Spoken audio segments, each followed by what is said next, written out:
Hello, my name is Kai, and I am a bit of a rambler. I like to travel, learn, and tell stories. Welcome to Ramble On, where I talk about the more routine, everyday pedestrian events of my life. And there's been a lot of video games going on this week, so you'll probably hear about that. Man, a lot's been going on. I was actually watching some TV show, and they played I Think We're Alone Now, which is originally by Tommy James and the Shondells, the guys who did Crimson and Clover. And I never saw the video for I Think We're Alone Now, but I always liked that song. So I went on YouTube and I looked up the video. And it was great. It's a good song. And then right at the end of the song, like during the last chorus, some announcer starts talking. And the whole band kind of just like stops playing their instruments and Tommy stops singing and they all just like happily smile at the camera and it goes away. It's a live performance somewhere, but I thought it was really funny that they have the full uninterrupted song. It looks like a regular music video and then they don't get to finish it because right in the last few seconds of the song, someone starts talking and the whole band just sort of like stops playing the song and looks around, but is smiling because they're like, all right, I guess we're done playing that song now. I thought it was really funny and weird that they didn't get to finish the last few seconds of their song. Oh, I think the song was on Dead to Me somewhere, that TV show I've been watching recently, which is very funny. But given a couple shows I've watched recently, it's pretty funny. Like, I liked it a lot. I watched the whole series of Dead to Me. And I did laugh out loud a couple times. Like, there were a few funny moments in the show. And there were some really good dramatic moments in the show, too. Overall, it is a good story. But there were a couple things that kept hitting me. Like, one, it is set in rich person land. It's set in a United States where everybody can afford enormous 6-bedroom houses with guest houses in the back. And all of their neighbors have the exact same giant house, and all of their sidewalks are like sparkling clean that you could eat off of, and manicured lawns. In a quiet suburb with zero traffic. Like, it's the kind of place that buys their kids $50,000 cars for their 16th birthday. And considering how poor and desperate all the Americans I know are, it seems a little out of touch to have such a fancy backdrop for the show. It is about two middle-aged-ish women, so maybe they're like, well, middle-aged women have more money. But even so, considering the shenanigans they get up to in the show, they would be bankrupted after the first thing goes wrong with legal trouble or health or anything like that, because they're in the States and they don't have any money trouble the whole show. They're just constantly and consistently very wealthy. And it's a bit off-putting. The only other thing is that one of the main characters in season 2, I think, is a chiropractor. And they make a pretty big deal, like they insert a full line, but as a dramatic straight read, where the character says, well, but I am a real doctor. And everyone's like, oh no, we know you're a real doctor. We know chiropractors are real doctors. And then the show moves on. Like, that scene was specifically to establish that chiropractors are medical doctors, which it should be pointed out that chiropractors are not medical doctors. And there is very little evidence supporting any of their claims, other than a supplemental touch therapy that works along with regular exercises. So I was pretty uncomfortable with how the show basically was advocating for chiropractic. And it's a really small part of the show. Like, the rest of the actual show is good. But every time the chiropractor showed up, I was like, you should probably backpedal how strongly you're advocating for this character. Because it seems like they just tried to slide in like, oh yeah, he's a real doctor. It's like, okay, but not a medical doctor. Just make that clear that this is a sort of massage thing and it's not a medical practice.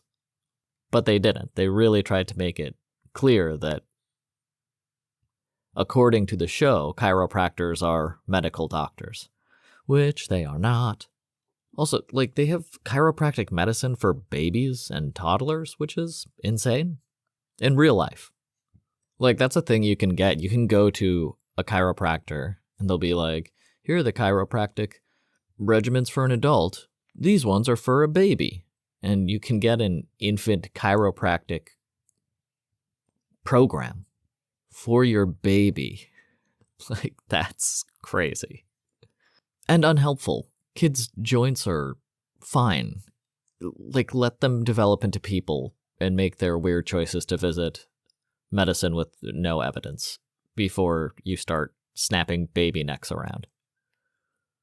And they don't have clinical studies. When they advocate these things, it always says, many parents find that, or some parents find that the digestive health of their children gets better after an infant chiropractic session. And it's like, okay, so a few people said that? That's all of it. That's the whole evidence for chiropractic sessions working, especially on infants. Anyway, that's just it. Every time he showed up in the show, I was like, is he one of the people that are like twisting baby necks? I think I already talked about the show. That's why I'm not talking about the good parts of Dead to Me, which I really liked and recommend everybody watch. Like, in real life, one of the actresses is undergoing a health issue, and she looks totally different in the third season from the first two seasons. But they act through it, and the show keeps going, and the show is really good. Like, the whole story is pretty good altogether. Little soapy, but I liked it.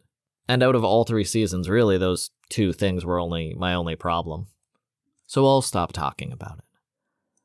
Well, I went to the Panama Canal 3 times because my friend wanted to see it 3 times. And the first time, there's this place, the Pedro Miguel locks, to the north of the city a bit. And you can see the boats and the lock and everything behind a chain link fence. It's a public area, so you don't have to pay. So after a tasty buffet meal, we went north to the Pedro Miguel locks and watched the Pedro Miguel locks open and close and saw a boat. But we only stayed there for like 10 minutes. And there were a bunch of boats because I realized I left my sun sleeves, which are these sleeves for the sun that I wear over my t-shirt so that I don't get murdered by the sun. I left them back at the buffet, so we stayed there for 10 minutes, and then I was like, I think I remember where they are on the wall. Let's go get a taxi back, and they were there, so that worked out fine. But it wasn't the perfect viewing of the Panama Canal. So we went again to the main Miraflores locks, like the famous locks that everybody goes to. The locks, I'm saying that like you know what it was, but I didn't know what it was before I went to visit. The Panama Canal works with 3 separate lanes, and there's 8 locks in a lane of the Panama Canal. So the boat drives in, the lock closes behind the boat, and then water fills up, and as the water fills, the boat rises. Then they open the lock in front of the boat, unlock it. The boat goes through to the second part, closes behind it, the water fills up again, the boat goes up another 8 meters, or 8 feet actually, because I think it's only 29 feet altogether, so 8 or 9 feet. And the boat does that each time. They get water filled up in the section the boat is in. The boat rises, it goes into the next section. The water fills up, it rises another 8 or 9 feet, goes into the next section. And that's how they basically cross over Central America from the Atlantic into the Pacific. So that's the huge thing. It's an engineering feat that humans did that is pretty cool, and tens of thousands of people died trying, and France tried to make it first, and then the US succeeded in making it. But Panama wholly owns it now, and they make like $800,000 to $1 million for each ship that goes through the Panama Canal, and generally over 3 dozen ships go through the Panama Canal each day. So it's a good way to make a cool $8 billion or whatever that is every year. So the Pedro Miguel locks is in the north, and then they go from the Atlantic side down into the Pacific side, where the Miraflores locks is. It's the last lock before the ships go out into the Pacific Ocean. And it takes a long time to cross because they have to fill up and they have to make sure the boats don't hit anything, like sometimes they do. Which we could see a lot better at the Miraflores locks. Probably could have seen it at Pedro Miguel, but I was really worried about my sun sleeves. And at the Miraflores locks, there was actually a guide saying most of this information that I just regurgitated back at you. And he was saying stuff in English, and my friend is not great at English. So I would just listen to him, and then I'd repeat for her what he was saying in English to his group of what looked like high school kids, like on a tour. I don't really know. But he had all this really interesting information. Like, this boat is from 1960, or these locks are all the original locks. Apparently, all those locks that we were watching were the original locks they made 100 years ago, and they're still working. I did see water leaking through one of them, but if you make $1 million on each boat going through, I assume they're not too worried about a couple leaks after 100 years. And then the third visit to the canal. Oh, my friend did see the movie. They have like an IMAX movie that you can go to at the Miraflores locks to watch about the Panama Canal. But I felt like after listening to the tour guide, and this already being the second time at the Panama Canal, I was okay on the movie. Oh, I didn't go a third time. My friend had already booked a ticket on a boat that actually goes on the Panama Canal. And she offered to buy me a ticket. She actually bought 2 tickets right away and assumed I would go with her, but I could change my mind if I wanted to because she could refund the ticket as long as it was more than 24 hours before the boat started. And I was like, okay, no, I'll go. But then that was before we went to the canal twice. And I was like, I think I'm good. I think I understand it. So I canceled my ticket.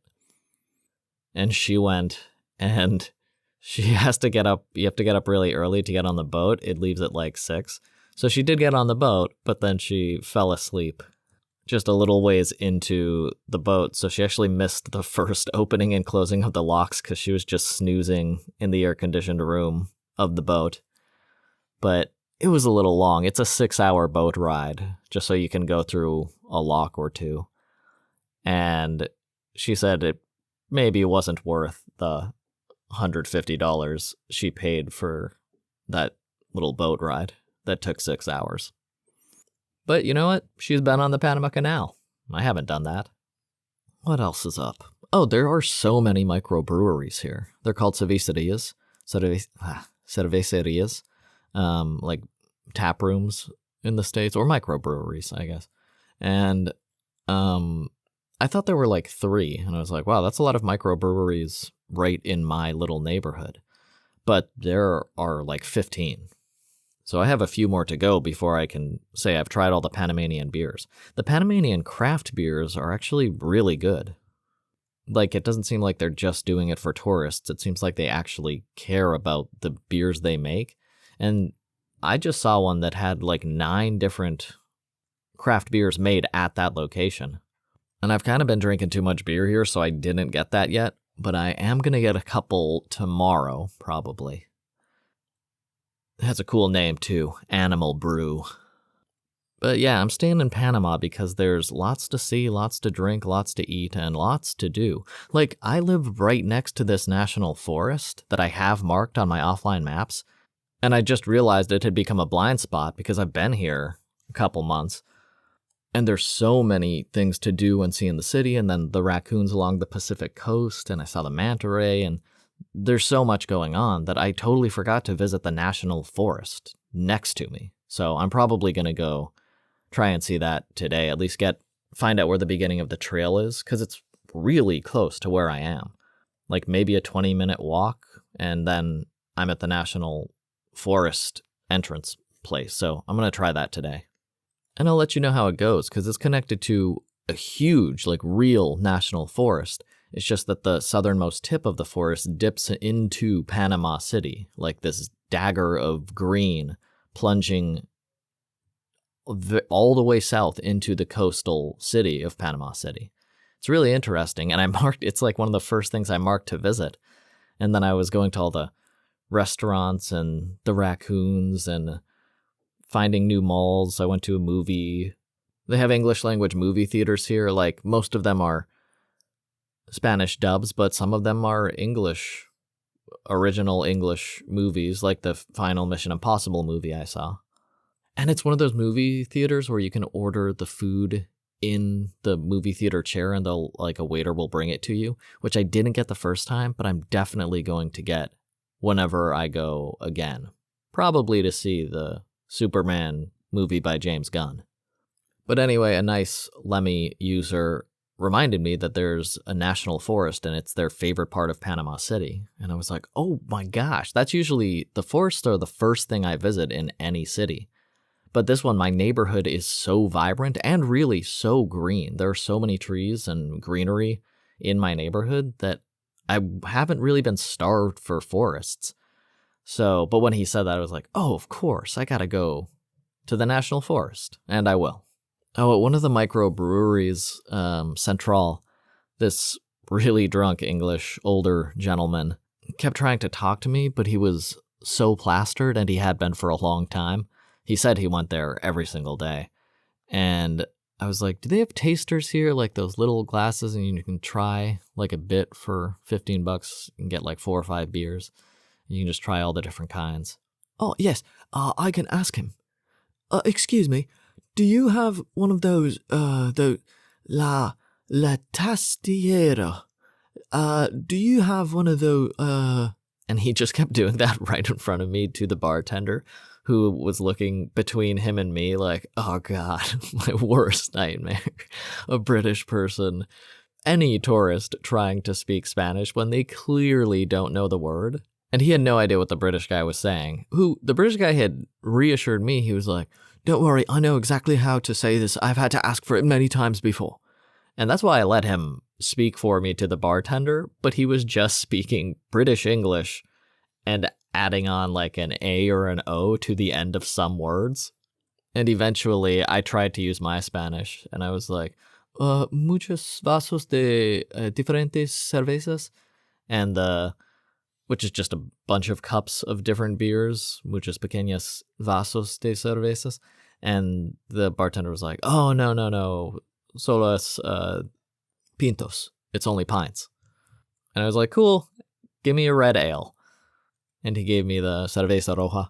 And then I was like, well, thank you very much. And I turned away from the British guy, and I sat away from him.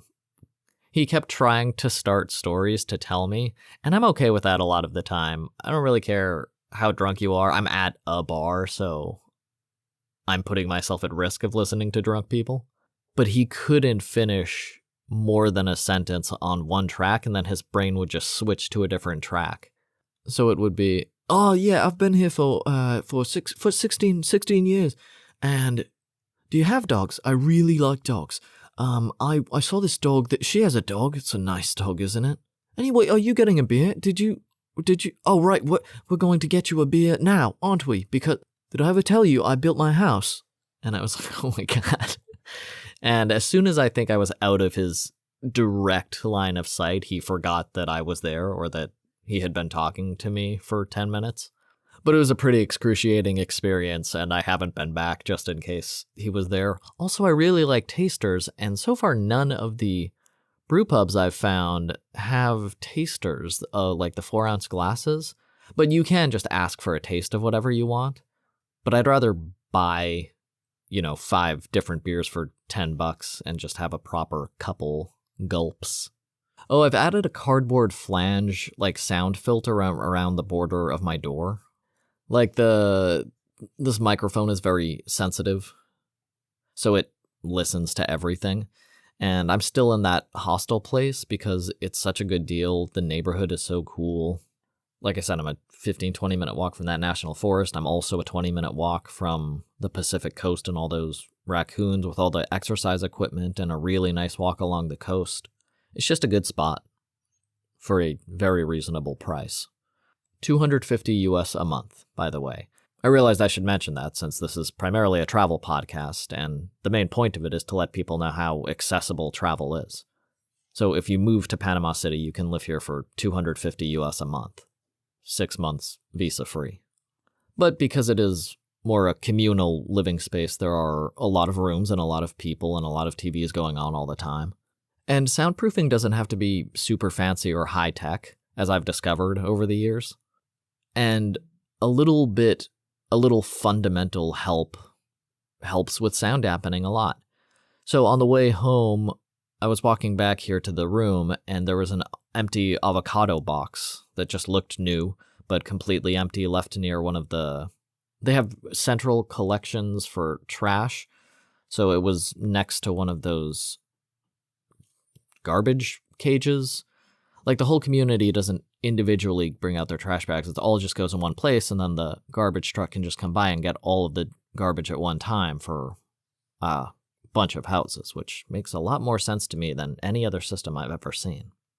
So I grabbed the top new lid, cardboard lid of this avocado box, took that back here to the hotel, and just cut it into strips, and I put the strips around the border of the door itself and taped it onto the door. And just that one extra barrier adds a lot of soundproofing to the sound coming into the room here, so I can just narrate.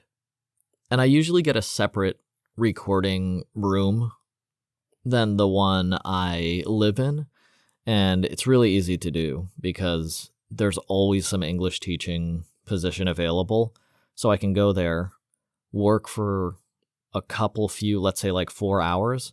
I'll get $100, and I can rent a hole in the wall, but a private room, put the mic in, start talking. So it's really easy to get a private room for recording audio, and it's just easier than doing it in the dorm itself. Or if I have an audiobook I want to record that's quieter, just get a separate room. Although this Ramble podcast is in the hotel room itself. What else has been going? Oh, I cleaned up my whole room because everything smelled good, and I've been here for, like I said, almost 2 months, and I want it to keep smelling good. And bodies drop hair and skin cells all the time, and I don't know. I eat in here. I just want to keep everything clean. But I was pretty happy because after I cleaned everything up, it still smelled like when I walked in. It still smelled like a new room, which was very satisfying. And they have a very fair laundry service here. You can get new sheets and new towels every week just by asking for them, and they'll switch out all the linens every week. So pretty easy to stay clean here, which is nice. And there's the maid service every day that cleans the whole building, so pretty good. Oh, I was walking a couple days ago down to see the raccoons again, and I was just strolling along, and there was a garbage truck, and they were picking all the garbage out of a thing, and then they were standing around while the back of it compressed the garbage. And there must have been a glass jar in that at just the wrong angle, because there was this weird, loud pop, and me and the two garbage men, looked toward the sound, and there was a glass, pickle jar-sized glass jar flying up into the air, and it arced higher than the garbage truck itself, and then shot down toward us. And this all happened in a second. But from the back of the garbage truck, pop, and the glass jar flew up higher than the garbage truck and then streaked back down and crashed into a billion little shards right at my feet and the feet of one of the garbage men. And we both looked down at it with wide eyes and then looked at each other. And he said something in Spanish, I think about me wearing sandals. But I wasn't cut, and he wasn't. And it was just the craziest thing, because it shot out of the back of the truck, but it went almost vertically straight up. And it sounded like it popped. So it didn't bounce out lowly. It went high. It was thrown up into the air and then smashed next to us. It was pretty crazy to see. And it landed a foot to the left of my left foot. It was very close when it crashed, but everything worked out. So it was just this cool glass ballet I got to watch. Just one of those weird, unique events that occur every now and then. And it's not even that I didn't get cut. If I had been standing a foot to the left, or if the garbage man had been standing a foot forward, we would have been conked on the head by this large, thick glass jar. But we weren't. We're both okay. Oh, my favorite discount raspberry lemon lime mixed drinks were 2 for $1 at this place called House of Meat. It's this place that has like really good meat apparently, but they also have drinks. They also have hard seltzers or whatever you call it. I guess cocktails, mixed drinks, 2 for $1. And that just ended at one store, and then now 2 other stores are doing that with the same drinks. So I guess they imported way too much raspberry vodka recently, because I've been getting it for half off at every store. I've been playing Return to the Savage Planet, which is so funny and great. It's very surrealistic, like hyper-realistic humor. And I really loved the first game, Journey to the Savage Planet. And the second game is like, they improved everything. There's no more fall damage, which there never should have been, because you're so far in the future and there are so many technological advancements in the game. They treated death so cavalierly. It didn't make sense for there to be a lot of fall damage, and it made it less fun doing crazy, risky things in the game. So that's gone, which is great. Yeah, I loved the first game, and the second one is better in literally every way, which sounds like the first one wasn't good, but it was one of the best games I've played in a very long time, and I just played the sequel right after, and I was like, oh my gosh, they made it even better. The game studio is called Raccoon Logic. I'm really looking forward to whatever they make next, and if you play video games at all, I would definitely recommend both games, Journey to the Savage Planet and Return to the Savage Planet. And Journey is actually chronologically before Savage Planet, or Return to, so you should play them in order, and they're both, ton of fun. I will say my friend visited from the States, and I asked her to bring me a Xbox One USB controller you can plug into the PC, because I've been playing a bunch of games recently, but they're just more fun on a controller. And she did, and now I'm playing a lot of games. But it's super fun. I haven't played a lot of games, and now I'm just in it. There's so many great games these days. Also, I play a ton of older games. I just started Subnautica, which is that's my current obsession. But I'll talk about that a little bit later, or maybe next time, because I feel like when I talk about it, I'm going to talk about it for a long time. Because I didn't like that game at all the first time I tried it. And then the second time I tried it, I basically have been playing it for 40 hours. Outside of recording these, or eating, or sleeping. And speaking of video games, I also have been all over the Resident Evil games. I played through pretty much the entire series again. I didn't play through 4 again because I've played that a billion times, but I did play through 6, 5, 3, and 2, and they're all very different from each other. I actually don't know which one I like the best, although that number 2 is really interesting in the police station. It's so terrifying to be constantly stalked by one monster and a ton of other monsters all around. Oh no, wait, that was 3, right? Jeez. No, I was right, that is 2. 2 is with Leon and Claire? Something? But that one's set in the police station. And I actually played through that whole game 2.5 times. A lot of fun. I really like the Resident Evil games. But it wasn't until the 3rd time through playing the game that I realized I didn't need to 100% the game. In fact, to finish the game, I really don't need to do very much. I just need to do the main objectives. I have to find the 3 stone pieces, and then I have to find the 4 chess pieces. And then there's only 4 things I actually have to do in the game.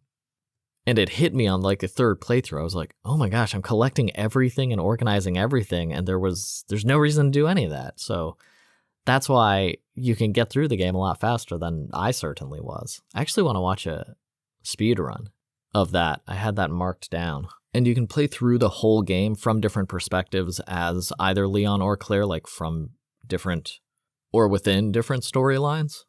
And that was really interesting. I liked the extra scenes. And I like how more complete they made each story by adding a couple extra contextual scenes throughout, and especially at the end. But on the third playthrough, I made it like nightmare difficulty or whatever, and every time you die, there are no autosaves. So if you die, you lose all the progress, and I did that a few times, and then I was like, okay, no. Still a lot of fun, but 2.5 games of this, and now I can't even save my progress. I was going at it like it was a job I was being paid for, instead of a supposedly leisurely diversion. So I had a ton of fun playing 2 and 3 and 5 and 6. Oh, and 8, and I played the new one also. But I've moved on now from Resident Evil for a bit. Oh, and I still am making DIY sandals, and I have had the first major update in a year or two. It's been a while since I realized I could make the sandals even better, and I usually use plastic caps to hold the paracord, so I make a knot in the paracord and pull it through a circle of plastic, usually just a bottle cap I've cut into a small circle, and that's on the bottom of the shoe and between the front 2 toes. Like on every sandal, the front part that comes up through the small hole but holds the string there. So I usually use plastic, but I just realized that I could use a soda can tab or a beer can tab, the metal tab, and that'll be way easier to attach to the paracord. I can just do a couple knots, or I can sew it with like 1 or 2 stitches really easily. It'll stay for a good amount of time. And soda can tabs are everywhere, and I don't have to cut them first like I have to cut the bottle caps. So this has really improved my build time of the DIY sandals again. Because now that front part of it that I used to attach the paracord to the sandal, all I need is soda can tab and a minute, and boom, I've got a new sandal. It's a lot easier than the plastic bottle caps I've been using this whole time. So I'm very happy with my DIY sandal update, and have been experimenting, but mostly it's just easier. A couple have broken, but it's so easy to replace that. Like if I'm walking down the street and the plastic bottle cap that attaches the paracord to the sandal breaks while I'm walking around, it's kind of a hassle to get a new bottle cap, even if I have one on me, and then attach the paracord through it and make sure it's attached, and like it's a whole thing. And I have to use up a lot of paracord because I have to tie a new knot. With the soda can tab, if that thing breaks, I cut the 2 stitches, put in a new soda can tab, sew in 2 new stitches, and I can keep going. It really only takes a minute or 2. It's a very quick process. The plastic caps maybe took 5 minutes or sometimes up to 10 minutes, depending on how easy whatever it was, but now it's always just 2 minutes. It's great. It's another improve to the process, even if I'm out in public and inconvenient. Also, with the plastic tabs, I have to poke a hole through the plastic so that the paracord can go through that so I can secure it to the sandal. But with the soda can tab, there are 2 holes and a bar in the middle, like every soda can tab. So it's right there. Paracord goes through, goes up, stitch it, connected. Even simpler than it already was. So pretty great altogether. I'm pretty happy with this improvement, and yeah, they're working. So that's the new design improvement to my DIY sandals. Easier to repair, easier to carry around the repair tools. I'm thinking of actually getting a smaller sewing kit bag, because the one I have is awesome, but it's large. It's actually my old headphones bag. It's great, but everything's about being efficient, saving space in my rucksack. That's just what I like to do. You don't have to do that. You can get 2 suitcases or whatever. But in my one rucksack, I like to improve things where I can. So I'm kind of thinking about getting a smaller sewing kit bag. I'll report on that if it happens. There is really good street art all around this city. I have taken so many videos now of the street art here in Panama City. It's everywhere, and it's really great, and all different styles. There is one phrase that says, "Don't bother, darling," or something like that, and they just write, "Don't bother, darling." And I've seen it twice now, for sure.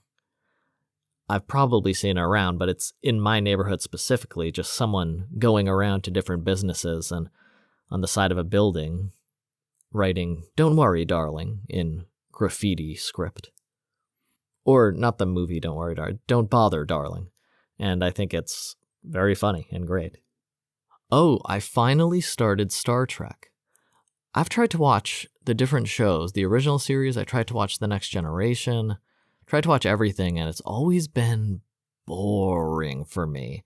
So I started Lower Decks because that's animation, and it's meant to be a comedy. So I was like, well, at least I can get into that somehow. And I finally, by like the third season or something, I was like, oh, I'll be sad when this is over. Like, it was funny enough to watch, but I couldn't really connect until, I don't know, the second or third season, maybe? I think it was the end of the second season. The last few episodes, there was something happening, and I was like, oh, I get it. Like, the nice thing, for me anyway, about Star Trek is that they live in a post-scarcity, near-utopian society. Like, the show itself is about the exploration and the cool new stuff they do, but the civilization itself is a compassionate governmental entity focused on taking care of its citizens. So no matter what is happening in the show, the world the show is set in is the point, even more than the events themselves. Oh no, the warp core is fragmenting, or the black hole just opened, whatever. It doesn't matter, because the point, the huge nice thing is that the commander is a woman or a man, or there are third, fourth, fifth genders on this planet. And, well, you don't have to worry about that. Back home, everyone's basic needs are taken care of. Like, they live in a world where the government, which is people banding together to take care of the central necessities of a society, actually functions. I feel like today people are like, government, the country bosses, and that's how they think of government. But it's a social compact between the taxpayers, who become the government, and they're supposed to distribute necessities and civil rights equitably. And a big reason why I travel is that my country, the United States, does not do that. It's basically a third world country, because there is not equal access to clean water. There is not equal access to food. There is not equal access of opportunity to employment or to income or to land. It's just a very unequal and largely uncomfortable country to live in. Unless you're in a van, baby, go get an RV. Then the US is pretty comfortable. So I moved to places where life makes more sense, where people are like, the government, but at least we have, like, it is providing what they fundamentally need. There is affordable housing. There is access to healthcare. In Guatemala, they have that. In Thailand, they have that. In most countries, they have the basic necessities of society available to the citizens. And that's not the case in the United States for a huge majority of the population.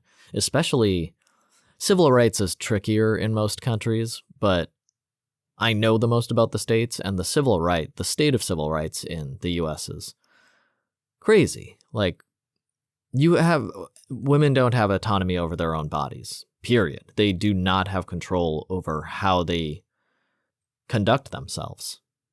So they're dying because they're not allowed to have healthcare. That's not a first world country.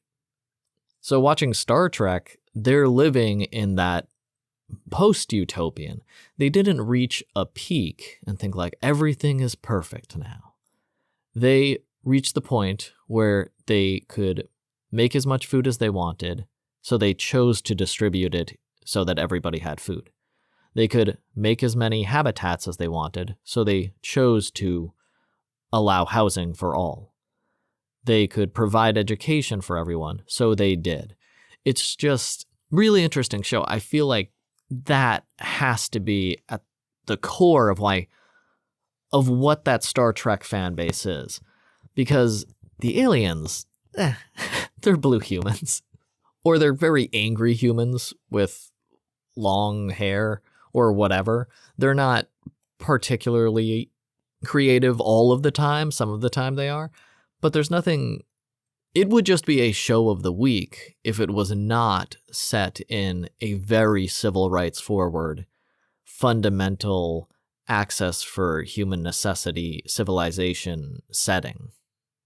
I think that's really important to why the type of people like the show, the type of people like Star Trek that like Star Trek. I think a huge part of that is that they're always in the back of their mind, there is a post-scarcity, post-utopian society where everyone's like, well, we have enough food. Of course everyone should have it. Whereas in the real world, we have enough food and we just don't give it to people. Governments just choose not to invest a couple $100 million to make sure everybody in their country gets fed, even though they have the food, resources, and money. That's a pretty good note to end this on. I finally got into Star Trek, and it's because they are fundamentally good people. And even when it would be easier to not be a good person, they are all very cognizant of the fact that the reason they have this problem to solve is because they've extended equal compassion to all people instead of hoarding it at the top. Good show, interesting show. I started The Next Generation. I'll probably talk about that more next time. As always, thank you for listening, and I'll speak to you again soon.